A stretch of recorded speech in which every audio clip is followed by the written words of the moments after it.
सावित्रीबाई फुले यांना कोटी कोटी वंदन करते। सन्माननीय व्यासपीठ, इथे उपस्थित सर्व मान्यवर आणि आज ज्यांचा गुणगौरव आपण करतोय असे विद्यार्थी, आज आपण इथे सावित्रीबाई फुले यांची जयंती, त्याचप्रमाणे राजमाता जिजाऊ यांची तिथीनुसार जयंती साजरी करीत आहोत। आणि हे मंगलमय औचित्य साधून आपण इथे विविध दुर्मिळ अशा बाबींची प्रदर्शनी आज इथे पाहतोय। खामगाव शहराची नगराध्यक्ष या नात्याने मी खामगावातील सगळ्या नागरिकांना, विशेषतः पालकांना असं आवाहन करू इच्छिते की त्यांनी या प्रदर्शनीचा लाभ घ्यावा। अत्यंत सुंदर आणि सोप्या भाषेत चित्र प्रदर्शनी आपल्याला इथे पाहायला मिळते आहे। दुर्मिळ नाण्यांचं, नोटांचं, तसेच विविध पक्ष्यांची फोटोग्राफ्स आपल्याला इथे पाहायला मिळत आहेत। तर जास्तीत जास्त नागरिकांनी आज लाभ घ्यावा अशी मी सगळ्यांना विनंती करेन। सावित्रीबाई फुले यांचं समाजातील योगदान अनन्यसाधारण आहे। आज जे आपण पाहतोय की मुली प्रत्येक क्षेत्रात अग्रेसर आहेत,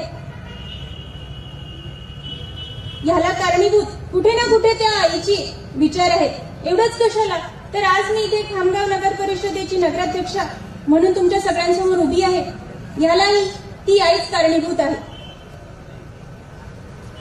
लोकनेते भाऊसाहेब पुणकर, लोकनेते स्वर्गीय श्री भाऊसाहेब पुणकर यांच्या प्रेरणेतून, त्याचप्रमाणे आपल्या सगळ्यांचे लाडके कामगार मंत्री माननीय आकाशदादा यांच्या संकल्पनेतून ही भली मोठी अशी अभ्यासिका उभारण्यात आली आहे।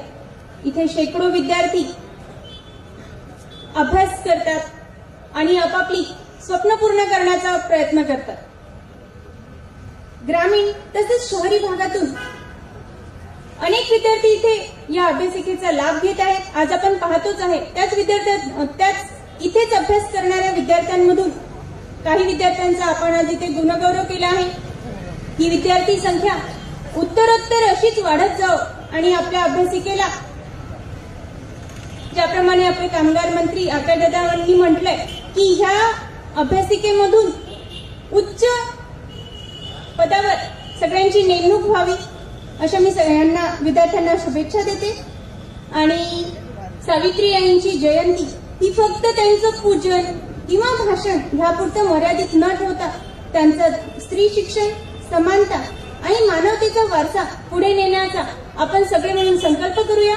आयोजकांनी आज मला इथे बोलवलं, माझा सत्कार केला, त्याबद्दल मी त्यांची आभारी आहे आणि धन्यवाद।